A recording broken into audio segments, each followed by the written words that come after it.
नमस्कार। बड़ी खबर बड़ी बहस देख रहे हैं आप। मैं हूं आपके साथ सृष्टि सिंह। राजनीति में परिवारवाद का आरोप अक्सर लगता रहा है, लेकिन भाजपा ने एक नई पहल की है जिसे प्रधानमंत्री मोदी के विजन के तहत युवाओं को राजनीति में जोड़ने की दिशा में अहम कदम माना जा रहा है। मध्य प्रदेश भाजपा ने IM BJP फ्यूचर फोर्स के तहत बिना राजनीतिक बैकग्राउंड वाले 25 युवा प्रोफेशनल्स का चयन किया है, जिन्हें दिल्ली में संसदीय कार्यप्रणाली से अवगत कराया जाएगा। अब सवाल ये है कि क्या ये पहल वाकई राजनीति में नई ऊर्जा का संचार करेगी? क्या इससे युवाओं की सक्रिय भागीदारी बढ़ेगी और भारत को 2047 तक एक विकसित राष्ट्र बनाने में मदद मिलेगा? आज इसी मुद्दे पर चर्चा करेंगे, लेकिन इससे पहले देखिए एक स्पेशल रिपोर्ट। भाजपा ने चुने 25 युवा नेता। IM BJP फ्यूचर फोर्स से नई शुरुआत। युवा प्रोफेशनल्स को राजनीति की ओर। प्रधानमंत्री मोदी की दृष्टि युवा शक्ति। मध्य प्रदेश भारतीय जनता पार्टी ने IM BJP फ्यूचर फोर्स के तहत 25 युवा प्रोफेशनल्स का चयन किया, जिन्हें अब दिल्ली में संसदीय कार्यप्रणाली से अवगत कराया जाएगा। ये चयन भोपाल में आयोजित एक 2 दिवसीय बूट कैंप के बाद हुआ, जिसमें डॉक्टर, इंजीनियर, वकील, पत्रकार, चार्टर्ड अकाउंटेंट और कंपनी सेक्रेटरी जैसे विभिन्न क्षेत्रों के 125 युवा प्रोफेशनल्स ने भाग लिया। इस वर्कशॉप का मुख्य उद्देश्य युवाओं को राजनीति में सक्रिय रूप से भाग लेने के लिए प्रेरित करना था। वर्कशॉप के दौरान प्रतिभागियों को संसदीय कार्यप्रणाली, नीति निर्माण और व्यक्तित्व विकास जैसे महत्वपूर्ण पहलुओं पर प्रशिक्षित किया गया। कार्यक्रम के समापन पर 25 युवाओं का चयन प्री और पोस्ट टेस्ट के आधार पर किया गया, जिन्हें अब दिल्ली भेजा जाएगा। इन चयनित युवाओं को संसद में लोकसभा अध्यक्ष ओम बिरला से संसदीय कार्यप्रणाली के बारे में जानकारी दी जाएगी और उन्हें भारतीय जनता पार्टी के राष्ट्रीय नेताओं से संवाद करने का अवसर मिलेगा। भाजपा प्रदेश अध्यक्ष विष्णुदत्त शर्मा ने समापन सत्र को संबोधित करते हुए कहा कि प्रधानमंत्री नरेंद्र मोदी के विजन और कार्यशैली से भारत के प्रति दुनिया का दृष्टिकोण बदल चुका है। उन्होंने ये भी बताया कि पार्टी 2047 तक भारत को एक विकसित राष्ट्र बनाने के लिए काम कर रही है। ये कार्यक्रम प्रधानमंत्री मोदी की नीति के तहत आयोजित किया गया। इस पहल के माध्यम से भाजपा का उद्देश्य बिना राजनीतिक बैकग्राउंड वाले युवाओं को राजनीति में लाना है, जिससे युवा शक्ति को राष्ट्रीय नीति निर्माण में भागीदार बनाया जा सके। ये प्रधानमंत्री नरेंद्र मोदी के विजन के तहत भारत को 2047 तक एक विकसित राष्ट्र बनाने की दिशा में महत्वपूर्ण कदम है। Desk report, DNN। Bharatiya Janata party ने माननीय प्रधानमंत्री जी के आदेश पर मध्य प्रदेश के भाजपा कार्यालय में प्रशिक्षण करके एक कार्यक्रम का नाम दिया है IM BJP फ्यूचर फोर्स। ये पूरा अंग्रेजी शब्द है। ये भारतीय जनता पार्टी अंग्रेजी का विरोध करती है, हिंदी के गाना गाती है, हिंदी के गीत गाती है। हम हिंदी हैं, वतन हमारा हिंदी है, हिंदुस्तान, और हम हिंदी गाएंगे। स्वदेशी के जागरण मंच को ये चला करके इनके अनुशासित संगठनों ने देश में माहौल बनाया, लेकिन इनके खुद का कार्यक्रम अंग्रेजी के नाम पर है, IM BJP फ्यूचर फोर्स। अब बताइए आप। और उनमें से जब कार्यक्रम चल रहा था तो माननीय मुख्यमंत्री महोदय ने कुछ प्रोफेशनल्स थे, जिनमें से जो आप बता रहे हैं कि 25 लोग प्रधानमंत्री से मिलेंगे, तो उन 25 प्रोफेशनल्स ने में से तकरीबन 22 ने क्या जवाब दिया जब सवाल पूछते हैं माननीय मुख्यमंत्री महोदय कि हमारा देश आजाद कब हुआ, तो उनका जवाब ये था कि हमारा देश 2014 में आजाद हुआ, जब माननीय मोदी जी प्रधानमंत्री बने।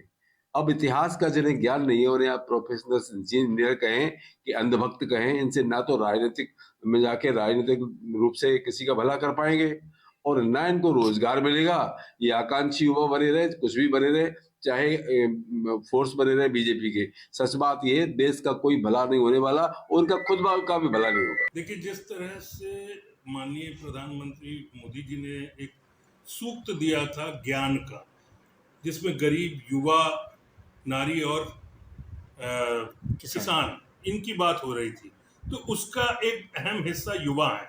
अगर युवाओं को आगे लाना और युवाओं को फ्यूचर के लिए तैयार किया जा रहा है, तो ये पूरी कार्यप्रणाली भारतीय जनता पार्टी की जो है, संगठन की और बाकी चीजें उनको समझाई जा रही हैं, और उसी के तहत ये दिल्ली भी जाएंगे और दिल्ली में भी बाकी इनको अनुभव प्राप्त होगा और वरिष्ठ नेताओं का संबोधन होगा और कई चीजें हैं, जिससे कि ये आगे आने वाले समय में भारतीय जनता पार्टी जिस तरह से अग्रसर है, उसमें ये फोर्स हमारी तैयार हो रही है और भारतीय जनता पार्टी को निरंतर आगे बढ़ाने का काम हो रहा है।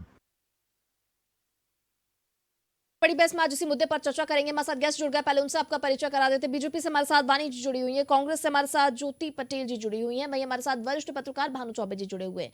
सबसे पहले आप सभी का बहुत स्वागत है चर्चा में। तो बिल्कुल जिस तरह से देखा जाए कि राजनीति में परिवारवाद का मुद्दा जो है लगातार उठता रहा है, लेकिन अभी अगर हम भारतीय जनता पार्टी की इस पहल पर ध्यान दें, जहां पर युवाओं को आगे बढ़ाने के लिए ये पहल है, जिस तरह से प्रधानमंत्री नरेंद्र मोदी पहले ही कह चुके हैं कि युवाओं को ज्यादा से ज्यादा राजनीति में लाना है, ये हमारा लक्ष्य है। और इसी के तहत राजधानी भोपाल में ये 2 दिवसीय बूट कैंप काफी महत्वपूर्ण और अहम रहा, क्योंकि यहाँ पर युवाओं को ट्रेनिंग भी दी गई। यानी यहाँ पर जो कई युवा प्रोफेशनल्स थे वो पहुंचे थे, उनसे मुख्यमंत्री डॉक्टर मोहन यादव ने बातचीत की, प्रदेश अध्यक्ष वी डी शर्मा ने बातचीत की, उनको संबोधित किया और उसके बाद 25 लोगों का चयन हुआ है। अब इन 25 लोगों को आगे की कार्यप्रणाली समझने के लिए ट्रेनिंग दी जाएगी और उसके बाद इन्हें दिल्ली तक लेके जाया जाएगा। तो काफी महत्वपूर्ण है ये, क्योंकि जहां जिस तरह से ज्ञान की अभी हम सुन रहे थे प्रवक्ताओं को, हम एक तरफ कांग्रेस के प्रवक्ता को भी सुन रहे थे जिन्होंने यहां पर आरोप भी लगाए हैं और भारतीय जनता पार्टी पर कई तरह के उन्होंने आरोप लगाए हैं। लेकिन दूसरी ओर अगर हम कांग्रेस ने आरोप लगाए हैं भारतीय जनता पार्टी पर, और भारतीय जनता पार्टी की बात करें तो उनका कहना है कि हमारी जो सरकार है वो ज्ञान पर आधारित है। यानी अगर हम बात करें गरीब, युवा, अन्नदाता जो कि किसान और नारी, इन चारों पर हमारा विशेष फोकस है और इन चारों को ध्यान में रखते हुए ही कोई भी काम यहाँ पर शुरू किया जाता है। तो इसी क्रम में ये पहल भी काफी महत्वपूर्ण है, क्योंकि युवा शक्ति पर फोकस इस बार दिखाया गया है। चलिए चर्चा को आगे बढ़ाते हैं। हमारे साथ जो हमारे गेस्ट जुड़ गए हैं, वानी जी, सबसे पहले आपके पास आऊंगी, मैं आपसे जानूंगी। देखिए, लगातार परिवारवाद के आरोप राजनीतिक दलों पर लगते रहे हैं, लेकिन अगर इस पहल को देखें जो कि आपकी सरकार ने शुरू की है, यानी युवा शक्ति की जब आप लोग बात करते हैं, तो युवाओं को अब लाने की तैयारी है राजनीति में, क्या कहेंगे इस पर? सबसे पहले तो आज सबको, दर्शकों को और सारे मेरे जो साथीगण इस पैनल डिस्कशन में जुड़े, आप सबको ईद उल फितर की मैं शुभकामनाएं देती हूँ और सबको प्रणाम करती हूँ। देखिए, कांग्रेस का आपने एक बाइट अभी सुनवाया था, तो मैं बड़ी हैरान हूँ कि इनकी मानसिकता, इनकी इंटेलेक्चुअल कैपेसिटी किस कदर गिर चुकी है, वैक्यूम आ गया है। और जो कांग्रेस प्रवक्ता है उन्होंने ये स्पष्ट तौर पे कहा कि हम हिंदी ना प्रयोग करके इंग्लिश कर रहे हैं, तो शायद उनको ये ज्ञान नहीं है कि कांग्रेस शासित प्रदेशों में हिंदी का ये कितना विरोध करते हैं। और जो तमिलनाडु है वहाँ विशेष तौर पर तमिलियन कुछ लोकल डायलेक्ट्स हैं जो बिल्कुल गायब हो गई हैं। अब ये बात जो कर रहे हैं, हम हिंदी में डायलॉग ना करके इंग्लिश में कर रहे हैं। प्रोफेशनल्स की एक टीम है, युवाओं की एक टीम है, तो एक अगर हमने नॉमेनक्लेचर दे दिया, एक टाइटल दे दिया है, तो उसमें हर्ज क्या है? बेबुनियाद तर्क।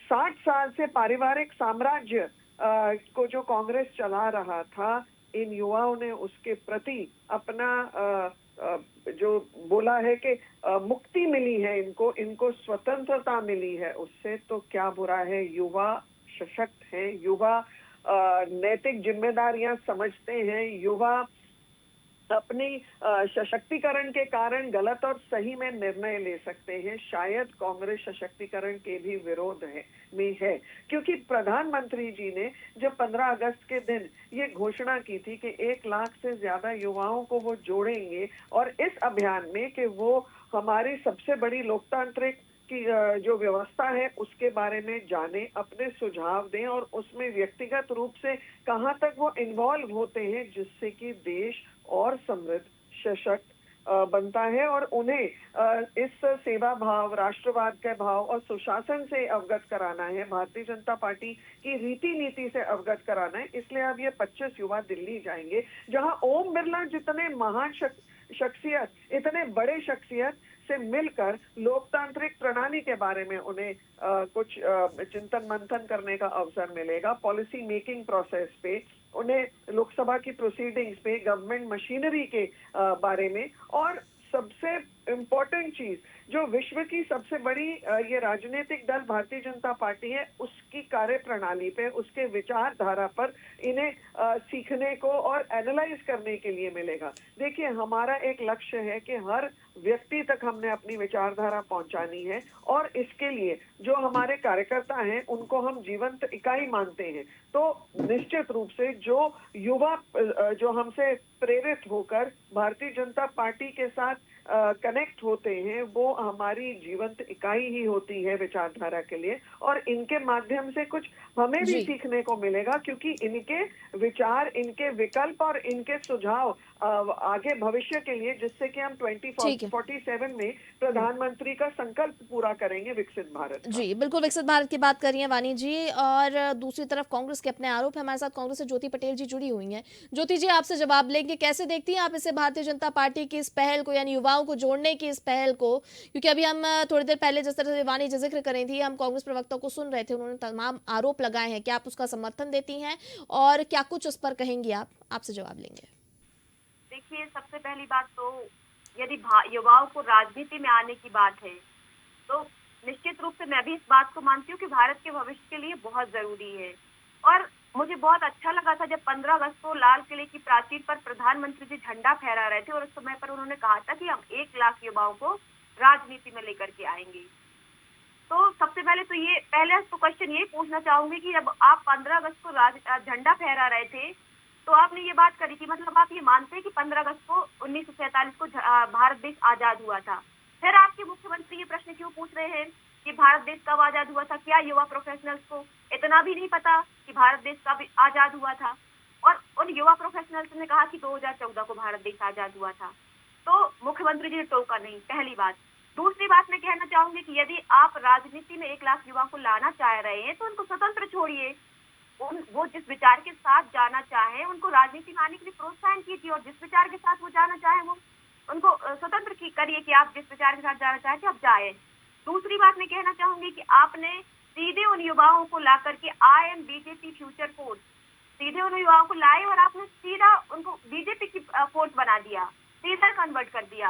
और आप जिस लाल किले की प्राचीर पर खड़े होकर जिस बात का दम्भ भर रहे थे कि हमने जिन परिवारों के लोग राजनीति में जुड़े हैं, जिनका परिवार का बैकग्राउंड राजनीति में है, हम उन युवाओं को नहीं लाएंगे। जी। और आज आप ये बताइए कि जिन लोगों ने सत्र को 29 और 30 मार्च को इन 2 दिन का कैंप हुआ था, उस सत्र को संबोधित किसने किया? पहला जो सत्र को संबोधित किया उन्होंने बांसुरी स्वराज जी ने किया। बांसुरी स्वराज कौन है? लोकसभा सांसद है, पर वो किसकी बेटी है? वो पूर्व केंद्रीय मंत्री माननीय स्वर्गीय श्री सुषमा स्वराज जी की बेटी है, श्रीमती।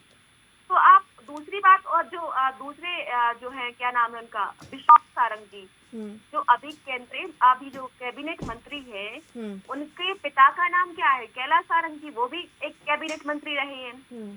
तो आप ये बताइए कि सत्र को संबोधित करने के लिए आपने ही उनके परिवारवाद का उदाहरण, जो जीता जागता उदाहरण उन्हीं को ले लिया, तो आप कैसे परिवारवाद खत्म करने की बात कर सकती हैं? अच्छा ज्योति जी, पहली चीज जो आपने कही, आपने ये कहा कि जब ये पूछा गया सवाल कि देश कब आजाद हुआ, तो युवाओं ने 2014 जब कहा तो मुख्यमंत्री ने आपत्ति नहीं जताई। अगर किसी युवा की या किसी भी व्यक्ति की कोई पसंद है तो उसको नकारना या उसको कुछ गलत कहना, तो आप भी, और जो आप कह रही हैं कि बीजेपी फ्यूचर फोर्स, यानी बीजेपी में पहले इन युवाओं को शामिल कर रहे हैं, ऐसी फोर्स कांग्रेस भी बना सकती है। युवाओं को प्रेरणा आप भी दे सकते हैं, खुली छूट है, स्वतंत्र देश है। देखिए, सबसे पहले तो मैं ये बताना चाहूंगी कि 2014 में जो लोग यदि जिस तरीके से बरगलाने का प्रयास भारतीय जनता पार्टी करती है, तो क्या आप नहीं मानती है कि उन समस्त स्वतंत्रता संग्राम सेनानियों के साथ उनका ये अपमान है, जिन्होंने उन तमाम वीर सपूतों का अपमान है, जिन्होंने इस देश के लिए, आजाद होने के लिए अपने प्राणों की आहुति दी, जो लोग लगातार इस देश की आजादी के लिए लड़ते रहे, ये उनका अपमान नहीं है? और दूसरी इसको बात, आप अपमान के तौर पर देख रही हैं, क्योंकि ज्योति जी ये अपमान वाला चश्मा थोड़ा सा हटाइए ना। हर चीज का एक पॉजिटिव और नेगेटिव नजरिया होता है। अगर किसी को किसी का व्यक्तित्व पसंद है, उसके कार्य करने का तरीका पसंद है, तो जरूरी नहीं उस पर हमेशा सवाल ही खड़े किया या उसको नेगेटिव नजरिए से ही देखा जाए। तमाम आपकी बातें सही हैं, मैं सारी चीजों से डिनाई नहीं कर रही हूँ, लेकिन जो आपने प्रश्न उठाया है कि जब युवाओं से पूछा तो मुख्यमंत्री ने टोका नहीं, क्योंकि हो सकता है कि किसी ना किसी की पसंद हर कोई रहता है, और कोई युवा की अगर कोई राजनेता पसंद है तो उसमें गलत क्या है? राजनेता पसंद होने की बात नहीं है, परंतु भारत देश, हम सभी लोगों ने इतिहास पढ़ा है, और वो युवा प्रोफेशनल है, वो भी इतिहास पढ़ के आए होंगे। उन्होंने पढ़ा होगा कि 15 अगस्त 1947 को देश आजाद हुआ था। तो इसमें इतना बड़ी बात क्या है? और जी, दूसरी बात, वही आपने जवाब ही दे दिया ना कि बड़ी बात क्या है, क्यों बड़ा इसे बना रहे, दूसरी बातों पर फोकस करिए। अच्छा ठीक है, भारतीय जनता पार्टी तो ये फोर्स बनाने की बात करी, क्या कांग्रेस की ऐसी कोई तैयारी है? देखिए, कांग्रेस की तैयारी है, कांग्रेस युवाओं को लगातार जोड़ने का काम कर रही है और हम चाहते हैं कि अच्छे युवा आए राजनीति में। परंतु आप एक चीज बताइए आप कि राजनीति के सरकार के दो अंग होते हैं। एक हम मानते हैं कि पॉलिटिकल लीडरशिप है और दूसरा जो अंग होता है वो एडमिनिस्ट्रेटिव मशीनरी होता है। तो जैसे हम यदि इन युवाओं को पॉलिटिकल लीडरशिप में यदि पार्टी लेके आ रही है, तो क्या पॉलिटिकल लीडरशिप का सीधा सा मतलब होता है पॉलिटिकल लीडरशिप का सीधा सा मतलब ये होता है कि आप उनको चुने हुए जनप्रतिनिधि यानी कि विधायक, मंत्री या कोई भी छोटे पद से लेकर बड़े पद उनको ये देने का काम करेंगे। दूसरा होता है एडमिनिस्ट्रेटिव मशीनरी। इसका मतलब ये होता है कि आप कोई ना कोई उनको अधिकारी बनाएंगे या पॉलिसी मेकर बनाएंगे। तो मैंने एक दीपिका पाठक नाम की जो युवा प्रोफेशनल, इन्हीं में से एक थी युवा प्रोफेशनल, उनका एक कथन सुना मैंने देखा था कि उसमें लिखा था कि मैं स्किल डेवलपमेंट में रुचि रखती हूँ और राजनीति में आना जरूरी नहीं है। किसी भी प्रोफेशन में रहते हुए राष्ट्र के लिए काम किया जा सकता है। उन्होंने ऐसा कहा था। तो आप ये बताइए कि यदि आप राजनीति में उनको ला रहे हैं तो क्या आप उनको पद देंगे, क्या उनको आप टिकट देंगे? या दूसरी बात ये कि यदि आप मशीनरी में रखना चाहते हैं तो उनको राजनीति में आने की क्या जरूरत है? यदि आप उनसे पॉलिसी मेकिंग का काम करवाना चाहते हैं, उनसे स्किल डेवलपमेंट का काम करवाना चाहते हैं या देश की कोई अच्छी चीजों के लिए काम करवाना चाहते हैं तो राजनीति में लाने की क्या जरूरत है?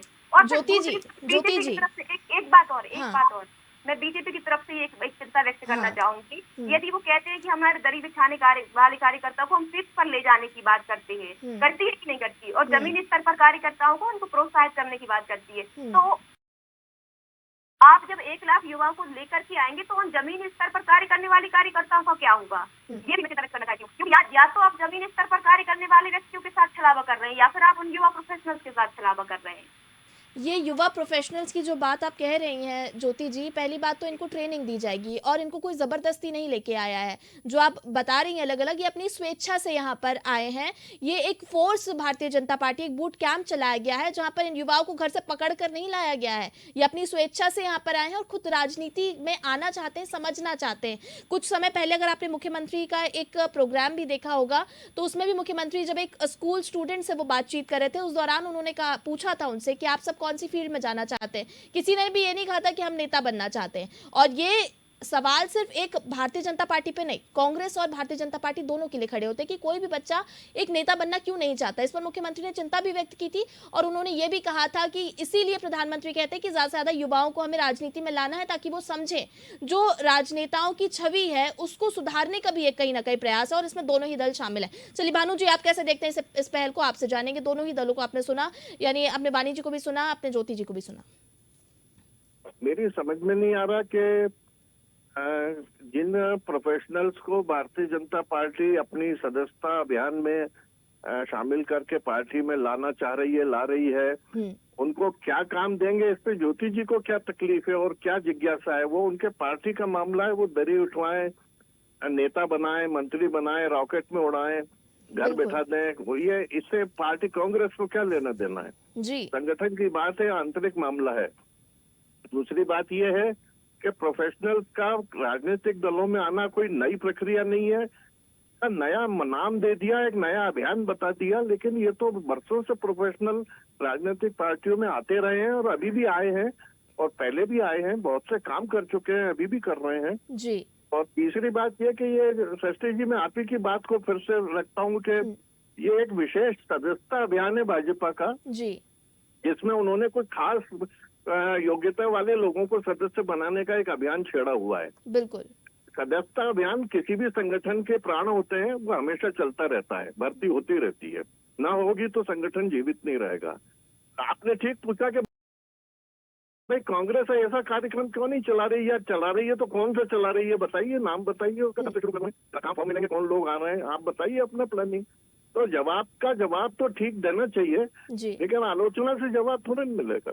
बिल्कुल, वही मैं कह रही थी भानु जी कि देखिए जो प्रोसेस चल रही है, हर बार नेगेटिव चश्मे से देखना जरूरी नहीं है, एक बार पॉजिटिव चश्मा भी तो लगा के देखिए कि अगर कोई राजनीतिक दल कुछ कर रहा है तो वैसा ही कुछ हम भी प्रयास कर सकते हैं। ठीक है ना, ठीक है, बिल्कुल ठीक बात जी। वानी जी, आपसे जवाब लूंगी। ज्योति जी ने जो तमाम बातें कही हैं उन पर आप क्या कहेंगे? जी, देखिए, आपने कुछ टिप्पणियां की भी हैं कांग्रेस प्रवक्ता के जवाब में, और मैं उसी पर जोड़ूंगी कि हमें वैचारिक स्वतंत्रता मिली है 2014 में, और उसका उल्लेख इन युवा नौजवानों ने किया है।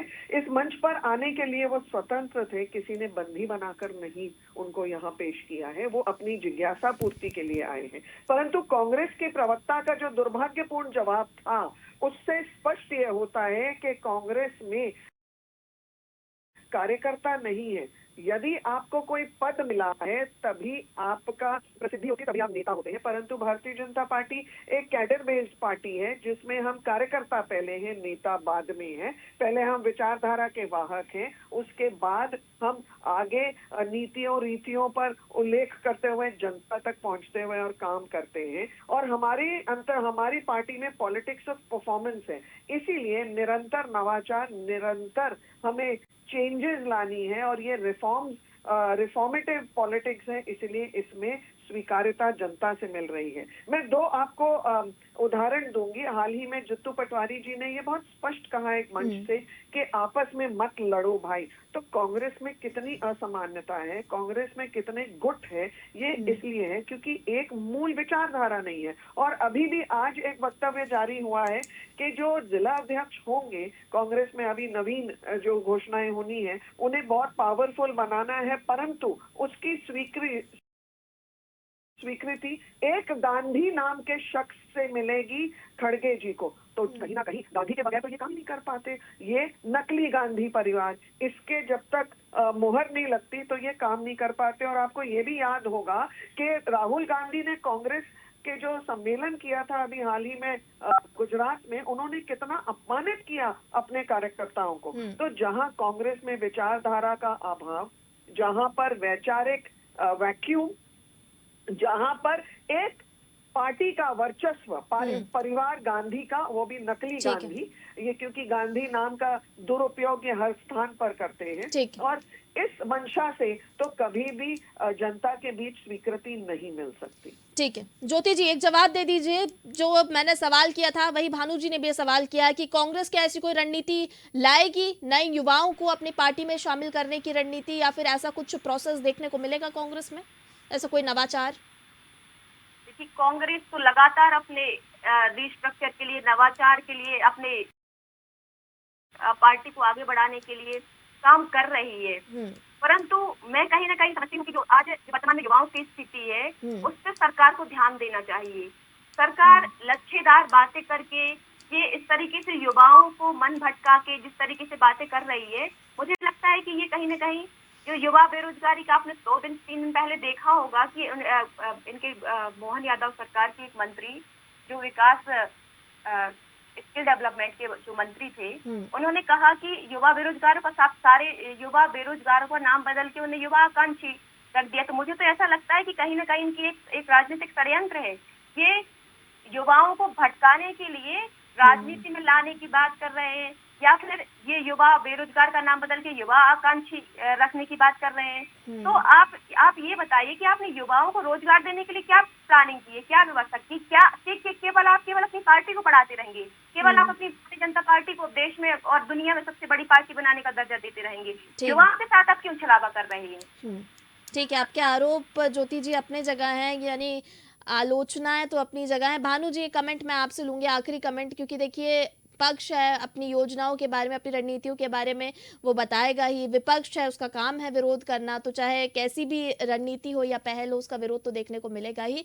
लेकिन भानु जी, इस पहल के बारे में मैं आपसे जानूंगी कि आप इसे कैसे देखते हैं, यानी आपके लिए कैसा है? क्योंकि देखिए हमने देखा है कि कई बार भारतीय जनता पार्टी ने नए लोगों को मौका देने का भी काम किया है। चाहे मुख्यमंत्री पद की बात हो, जब अलग अलग राज्यों में चुनाव हुए तो नए नए नाम सामने आए, यानी जो ऐसे लोग लग रहे थे कि हालांकि इनका नाम सामने आ सकता है, इनके नाम पर मुहर लग सकती है, उन नामों की जगह भारतीय जनता पार्टी ने नए नामों को मौका दिया।